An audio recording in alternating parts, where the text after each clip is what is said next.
Hay un tipo de cansancio que no se explica bien con palabras. No es el cansancio de haber trabajado mucho ni de haber dormido poco. Es un cansancio que viene de adentro, de haber tenido que defenderte demasiadas veces de alguien que supuestamente te quería o te respetaba o simplemente compartía un espacio contigo.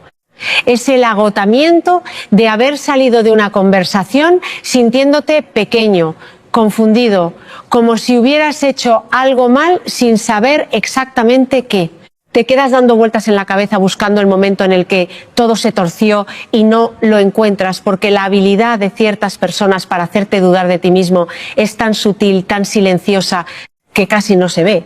Y sin embargo la sientes en el pecho, la sientes en esa voz interior que de repente ya no sabe si puede confiar en su propio criterio.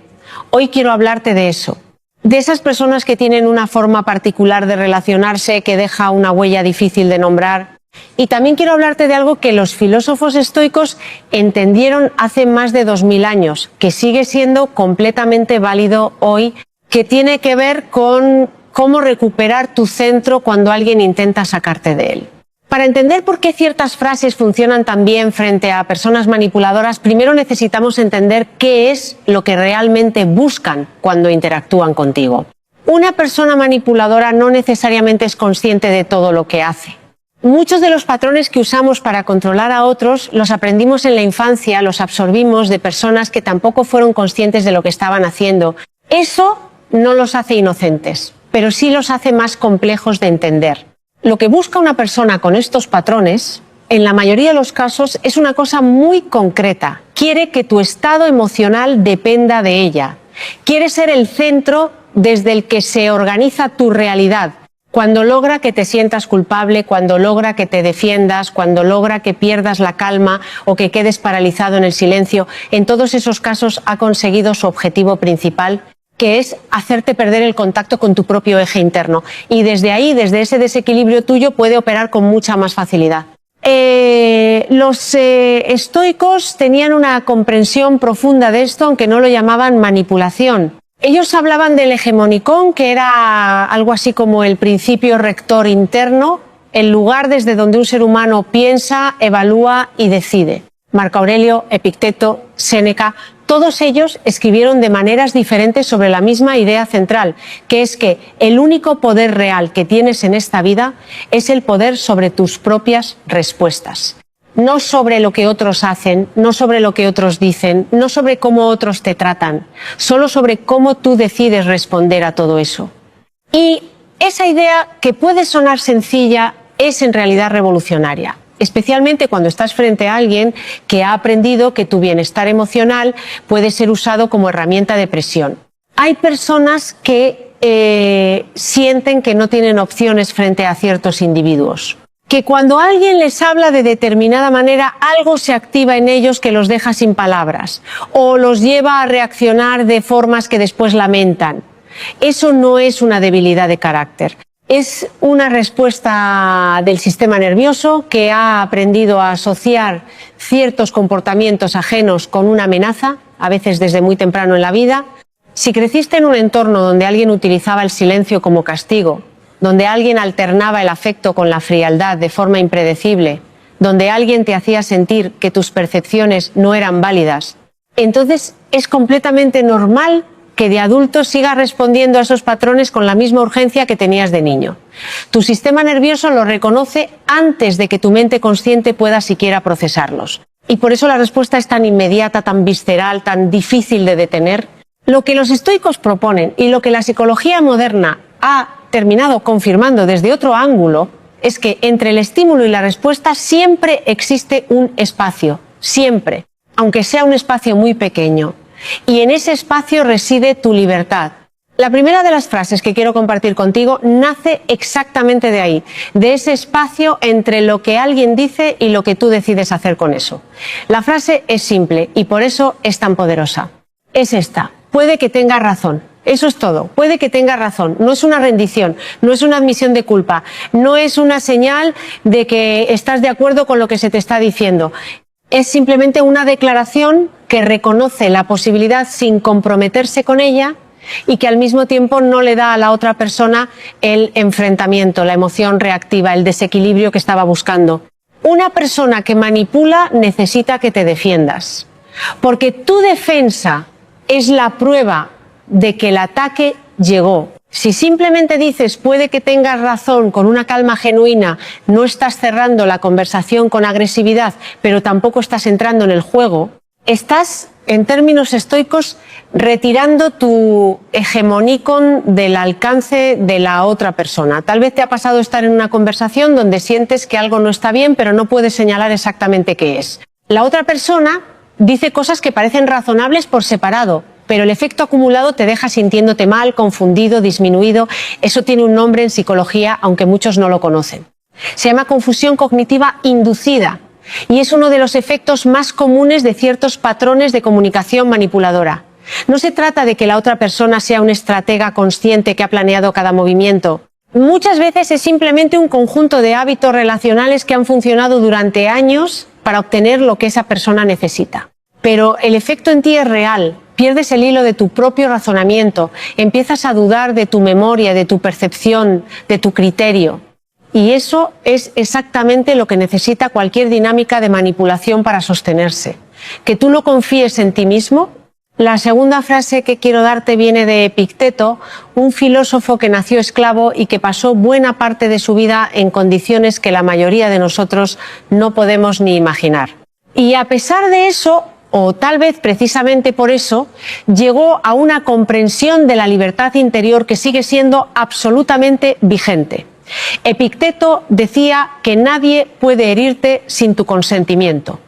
Y eso no significaba que el dolor no fuera real, sino que la herida más profunda, la que te cambia, la que te hace perder el contacto con quien eres, solo puede ocurrir si tú se lo permites. La frase que deriva de esa comprensión es esta: eso es lo que tú percibes. 4 palabras. Eso es lo que tú percibes. Cuando alguien intenta decirte cómo eres, qué sientes, qué querías decir, qué estás pensando, cuando alguien intenta escribir la historia de tu mundo interior desde afuera, esta frase te devuelve la autoridad sobre tu propia experiencia. No atacas, no niegas, no te enfureces. Simplemente señalas con calma que lo que esa persona está describiendo es su percepción, no tu realidad. Piensa en esto por un momento. ¿Cuántas veces has aceptado la versión que alguien tenía de ti sin cuestionarla? ¿Cuántas veces has pensado que quizás esa persona tiene razón, que quizás sí eres demasiado sensible, demasiado complicado, demasiado exigente, demasiado poco de algo? ¿Cuántas veces has dejado que la narrativa de otros se instale en el lugar donde debería estar tu propio conocimiento de ti mismo? Eso no ocurre de un día para otro. Ocurre en conversaciones sucesivas en las que poco a poco vas cediendo la interpretación de tu propia vida a alguien más. Y cuando finalmente te das cuenta hay una sensación extraña, como de haber viajado muy lejos de casa sin recordar exactamente cómo llegaste tan lejos. Decir eso es lo que tú percibes es el primer paso de regreso. No es casualidad que las personas con patrones manipuladores sean tan hábiles para crear urgencia. Urgencia para que respondas ahora, para que decidas ya, para que justifiques en este momento lo que hiciste o dijiste o sentiste. La urgencia es una herramienta de desregulación emocional. Cuando estás bajo presión, cuando sientes que no tienes tiempo para pensar, cuando el ambiente de la conversación está cargado de una tensión que parece exigir una respuesta inmediata, tu capacidad de razonar con claridad se reduce significativamente. Es biología básica. El sistema nervioso en estado de alarma prioriza la supervivencia sobre el razonamiento complejo. Y alguien que ha aprendido, aunque sea intuitivamente, que presionarte produce resultados, seguirá usando esa presión hasta que aprendas a no responder a ella de la forma esperada. La tercera frase viene de ahí, de esa comprensión de que la urgencia es fabricada y que tienes todo el derecho de no participar en ella. La frase es: necesito tiempo para pensar en esto. Suena elemental, lo sé. Y sin embargo hay personas que nunca se dan ese permiso. Personas que sienten que tomarse un momento para pensar es una forma de cobardía, o de debilidad, o de evasión. Personas que han sido entrenadas directa o indirectamente a responder de inmediato, a no dejar silencios, a llenar el espacio con palabras aunque esas palabras los perjudiquen.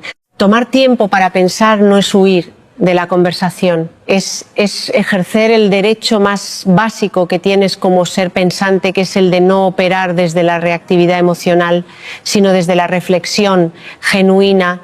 Marco Aurelio se tomaba cada mañana tiempo para pensar antes de enfrentar el día.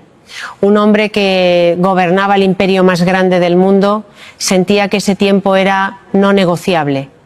Tú también tienes derecho a él. Hay algo que las personas que han vivido en entornos relacionales difíciles aprenden a hacer casi sin saberlo, que es leer constantemente el estado emocional de los demás para anticipar lo que viene. Es una habilidad que nació como mecanismo de protección que en un momento de tu vida probablemente fue necesaria. Si no sabías cuándo venía la tormenta, aprender a leer las señales te daba una pequeña ventaja. El problema es que esa habilidad, cuando se queda activada de manera crónica, te roba una cantidad enorme de energía. Pasas tanto tiempo monitoreando lo que otros sienten, lo que otros piensan, lo que otros van a decir, que casi no te queda capacidad para estar presente en tu propia experiencia. Y eso te hace especialmente vulnerable a personas que usan el estado emocional propio como herramienta de presión, porque tú ya estás entrenado para preocuparte por cómo se sienten. Ya estás entrenado para hacerte responsable de su malestar y ellos lo saben, aunque no lo sepan de manera consciente. Lo saben porque lo han sentido funcionar. La cuarta frase tiene que ver con ese patrón específico, con esa tendencia a asumir la responsabilidad emocional de todo lo que ocurre a tu alrededor. La frase es: entiendo que estás frustrado, pero eso no lo voy a hacer. O también puede ser: entiendo que estás molesto, pero mi decisión sigue siendo la misma. Lo importante no es la forma exacta, sino la estructura. Primero, valida el estado emocional del otro, porque hacerlo es lo que distingue la firmeza de la frialdad. No estás ignorando lo que siente, estás reconociéndolo, pero inmediatamente después de ese reconocimiento, estableces con claridad que sus emociones no van a cambiar tu posición. Esa combinación, reconocimiento más límite, es lo que los estoicos habrían llamado ecuanimidad. No eres indiferente, no eres insensible, pero tampoco eres permeable a cualquier presión emocional que venga de fuera. Tienes un centro propio desde el que operas. A veces no entendemos por qué nos cuesta tanto decir que no. ¿Por qué hay personas específicas frente a las cuales nuestra capacidad de establecer límites parece desaparecer por completo? ¿Por qué con algunas personas somos capaces de ser claros y directos y con otras nos encontramos cediendo una y otra vez, prometiéndonos que esta será la última vez y sabiendo ya en el momento de prometerlo que no será verdad? Esa dificultad no es aleatoria. Está relacionada con la historia que tienes con esa persona, con la carga emocional que representa para ti, con los modelos de vínculo que aprendiste en etapas tempranas de tu vida. Si aprendiste que el amor viene acompañado de la obligación de dar siempre más, si aprendiste que decir no equivale a perder el afecto del otro, si aprendiste que tu valor como persona depende de cuánto eres capaz de sacrificar por los demás, entonces cada límite que intentas poner va a venir acompañado de una culpa que no es proporcional a la situación real. Lo que estás sintiendo cuando te cuesta decir que no, no es egoísmo. Es el eco de una historia que te enseñó que ponerte primero era peligroso. Y reconocer ese eco, nombrarlo, entender de dónde viene, es una parte esencial del proceso de recuperar tu capacidad de cuidarte a ti mismo sin que eso se sienta como una traición. La quinta frase que quiero compartir contigo es una de las más poderosas en su sencillez. Es esta: no voy a hablar de esto cuando el ambiente está así. O también podemos seguir esta conversación cuando ambos estemos más tranquilos. Lo que esta frase hace es algo muy específico. Se niega a participar en la conversación desde un estado de desregulación. No porque huyas del conflicto, sino porque entiendes que los conflictos no se resuelven desde la reactividad emocional, sino desde la claridad Cualquier acuerdo que hagas en medio de una conversación cargada de presión, de culpa, de urgencia, va a ser un acuerdo que hiciste desde el miedo o desde el agotamiento, no desde tu verdadera voluntad. Séneca escribió algo que se ha quedado conmigo desde la primera vez que lo leí. Decía que la mayor señal de una mente estable es la capacidad de encontrar el placer en el propio lugar donde estás, de no depender de circunstancias externas para mantenerte entero. Y eso es exactamente lo opuesto a lo que una dinámica manipuladora intenta crear en ti. Intenta crear dependencia, intenta que tu bienestar, tu autoimagen, tu sentido de lo que vale y lo que no vale en este mundo quede atado a la aprobación o al estado emocional de otra persona. Y cuando eso ocurre, cuando esa dependencia se instala, eres vulnerable de maneras que van mucho más allá de cualquier conversación puntual. Porque ya no se trata de lo que se dice en un momento específico, sino de un ecosistema entero donde tu equilibrio interior depende constantemente de algo que está fuera de tu control. La sexta frase viene de esa comprensión. Y es quizás la que más incomoda a las personas que están acostumbradas a que reacciones, a que te defiendas, a que entres en el juego. La frase es simplemente ¿de acuerdo? O también está bien. Y quedarte en silencio después.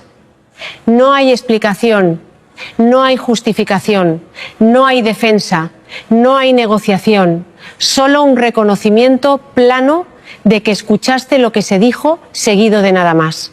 Para alguien que está buscando una reacción emocional de tu parte, esta respuesta es desconcertante, porque no hay nada a qué aferrarse, no hay emoción que usar como palanca, no hay argumento que refutar.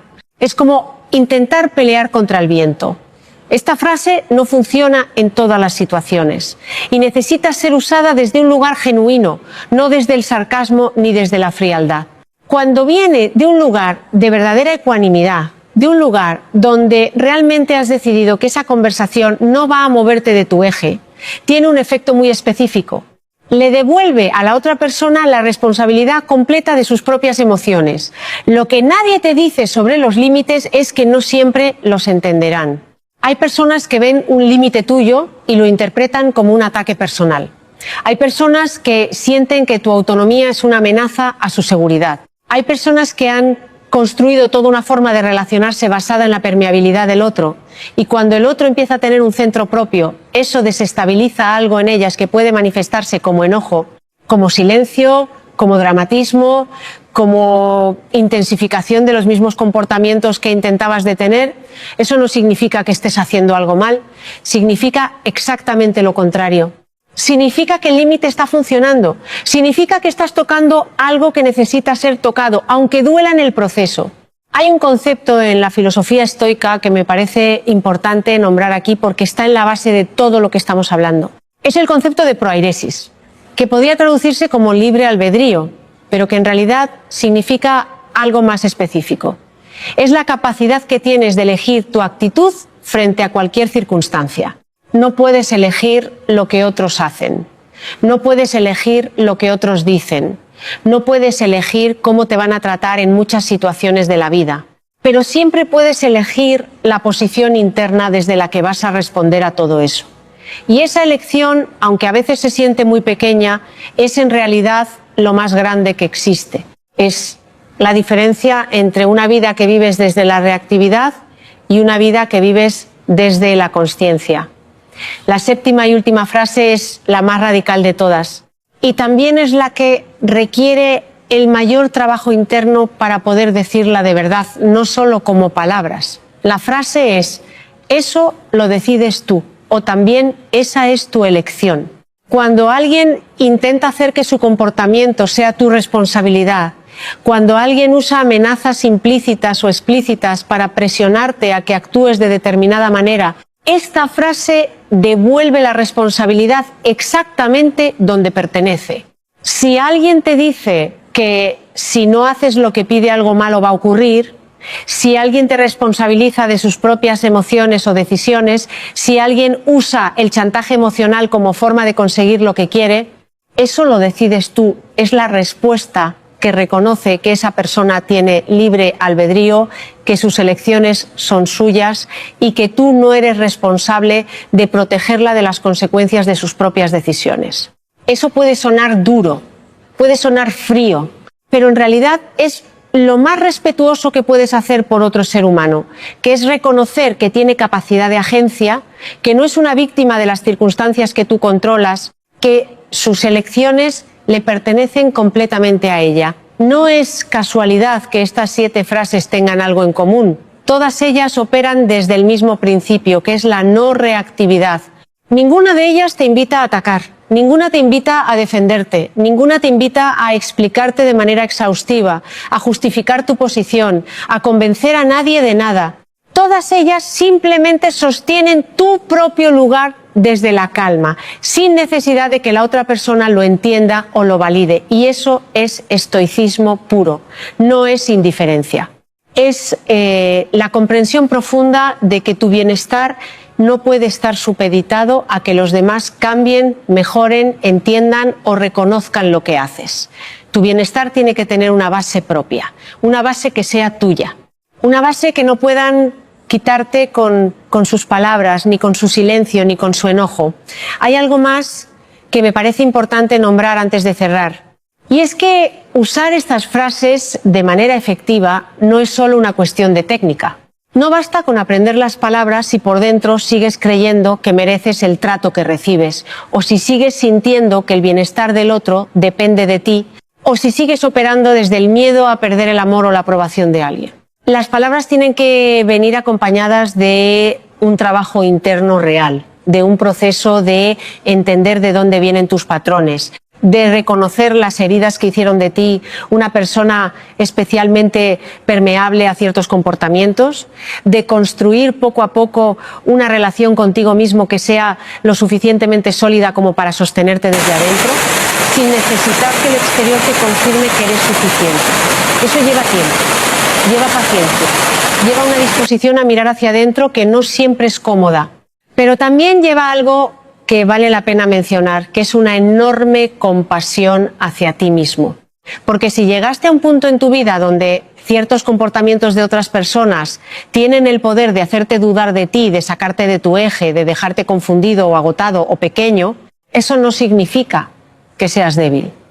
Significa que en algún momento de tu vida aprendiste que sobrevivir significaba adaptarte, ceder, leer el ambiente, anticipar.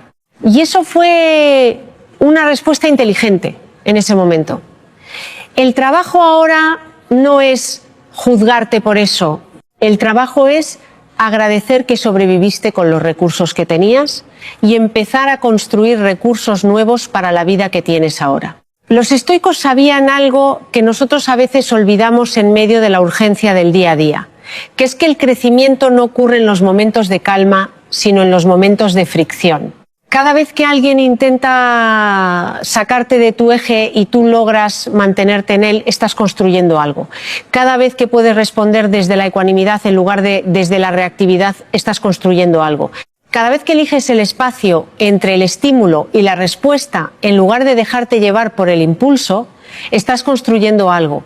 Y ese algo no tiene un nombre muy dramático, no es una transformación repentina. Es simplemente una persona que poco a poco va recuperando la confianza en su propia percepción, en su propio criterio, en su propia voz. Hay personas que sienten que es demasiado tarde para ellas, que han pasado demasiado tiempo en dinámicas que las han vaciado, que se han alejado demasiado de sí mismas como para encontrar el camino de regreso. Y lo que quiero decirles desde la comprensión más honesta que tengo es que no existe eso. No existe demasiado tarde para empezar a escucharte. No existe demasiado tarde para empezar a tratarte con el cuidado que hubieras necesitado recibir mucho antes. La única pregunta que importa no es cuánto tiempo perdiste. La pregunta que importa es ¿qué quieres hacer con el tiempo que tienes? Todo lo que los estoicos nos dejaron, toda la profundidad de lo que escribieron sobre la mente, sobre la voluntad, sobre la libertad interior, se puede resumir en esta idea sencilla y al mismo tiempo inmensa: tienes más poder del que crees. No el poder de cambiar a otros, no el poder de controlar lo que el mundo te pone delante, sino el poder de decidir quién quieres ser en cada momento. El poder de no dejar que nadie te diga cómo eres, qué sientes o qué mereces. El poder de volver a ti mismo cada vez que te has ido demasiado lejos. Eso es tuyo, nadie puede quitártelo. Solo tú puedes dártelo y solo tú puedes elegir usarlo. Todo lo que hemos hablado hoy no es una fórmula, no es una técnica para ganar discusiones ni para salir victorioso de ningún enfrentamiento. Es algo mucho más profundo y mucho más íntimo que eso. Es una invitación a conocerte mejor, a entender desde dónde respondes y por qué, a construir una relación contigo mismo que sea lo suficientemente sólida como para sostenerte cuando alguien intenta hacerte tambalear. Las 7 frases son herramientas, sí, pero herramientas que solo funcionan cuando vienen de un lugar de verdad interna, cuando no son una máscara, sino una expresión genuina de alguien que ha decidido tratarse a sí mismo con el mismo cuidado que dedicaría a alguien que ama profundamente. Ese camino es tuyo y empieza en el único lugar donde siempre ha estado, en ti. Quiero detenerme un momento más en algo que creo que merece ser dicho con cuidado. Hay una diferencia muy importante entre reconocer que alguien tiene patrones manipuladores y convertir eso en una etiqueta que usamos para simplificar a una persona compleja. Cuando empezamos a llamar manipulador a alguien, hay un riesgo de que cerremos la comprensión antes de tiempo. No porque los patrones no sean reales, no porque el daño no sea real, sino porque las personas son siempre más que sus patrones. Y cuando aprendemos a mantener esa complejidad en mente, algo interesante ocurre. Nos volvemos menos reactivos. No porque aprobemos el comportamiento, sino porque lo entendemos mejor. Y entender no es lo mismo que justificar. Entender es simplemente tener más información para decidir cómo quieres relacionarte con esa persona o si quieres relacionarte en absoluto. Hay personas en tu vida frente a las cuales ninguna de estas 7 frases va a cambiar nada de manera permanente. Y eso también es una información. Porque cuando has probado sostener tu posición con calma, cuando has expresado tus límites con claridad, cuando has dejado de reaccionar desde la urgencia y la dinámica sigue siendo la misma, eso te dice algo sobre esa relación que ninguna técnica de comunicación puede resolver. Hay vínculos que se sostienen sobre una estructura que necesita que tú cedas, que dudes de ti mismo, que te adaptes constantemente. Y cuando tú dejas de hacer eso, cuando recuperas tu propio eje, esa estructura no sabe cómo sostenerse. No porque hayas hecho algo mal, sino porque no había nada más en esa relación que esa dinámica específica. Reconocer eso duele. Puede doler muchísimo, especialmente cuando estamos hablando de personas que amamos, de personas con las que tenemos historia, de personas cuya presencia en nuestra vida hemos asumido como permanente. Pero hay una diferencia fundamental entre amar a alguien y permitir que ese amor sea el precio que pagas por perderte a ti mismo. El amor real, el que construye y sostiene, el que deja a ambas personas más enteras que antes, no necesita que nadie se pequeñice para que funcione. No necesita que uno de los dos tenga siempre la razón. No necesita silencio donde debería haber conversación, ni culpa donde debería haber responsabilidad compartida. Marco Aurelio escribía en sus meditaciones cosas que nunca pensó que nadie leería. Se escribía a sí mismo, en privado, recordatorios de cómo quería vivir, de cómo quería responder, de los valores que no quería perder de vista en medio de las presiones de su vida. Lo que me conmueve de eso es que incluso él, con todo el poder que tenía, necesitaba recordarse constantemente quién quería ser. Porque es fácil olvidarlo. Es fácil dejarse llevar por la corriente de lo que otros esperan, de lo que el ambiente pide, de lo que parece más conveniente en el corto plazo. Y la práctica estoica no era una declaración de llegada, no era algo que se lograba una vez y se mantenía para siempre. Era un ejercicio diario, una vuelta constante al propio centro, una disciplina de la atención sobre lo que realmente importa. Lo mismo aplica para lo que estamos hablando aquí. Aprender a no reaccionar desde la urgencia emocional no es algo que se logra una vez y se tiene para siempre. Es algo que se practica. Es algo que Algunos días te va a salir muy bien y otros días vas a encontrarte en medio de la reactividad antes de haber podido hacer nada. Y eso está bien. La perfección no es el objetivo. El objetivo es la dirección. El objetivo es que cada vez que te encuentres fuera de tu eje, reconozcas lo que ocurrió, entiendas por qué ocurrió y puedas volver un poco más rápido la próxima vez. Hay algo que las personas que trabajan su mundo interno saben, que es que el cambio más profundo no se ve desde afuera, al menos no al principio. Ocurre primero en la forma en que te hablas a ti mismo cuando nadie te escucha. Ocurre en el momento en que alguien dice algo diseñado para hacerte dudar y en lugar de sumirte inmediatamente en esa duda, hay un instante de claridad, pequeño pero real, donde algo en ti dice, eso no es verdad. Ocurre en las noches donde antes te quedabas dando vueltas durante horas, repasando la conversación, buscando qué hiciste mal y ahora puedes reconocer más rápido que el problema no estaba en ti. Esos cambios son silenciosos, son íntimos, pero son los más importantes. Quiero cerrar con algo que me parece que es el corazón de todo lo que hemos hablado hoy. Las 7 frases estoicas que mencionamos son útiles. Son herramientas reales que pueden ayudarte a navegar situaciones difíciles con más claridad y menos costo emocional. Pero ninguna de ellas funciona de manera aislada del trabajo más profundo, que es el de construir una relación de confianza contigo mismo.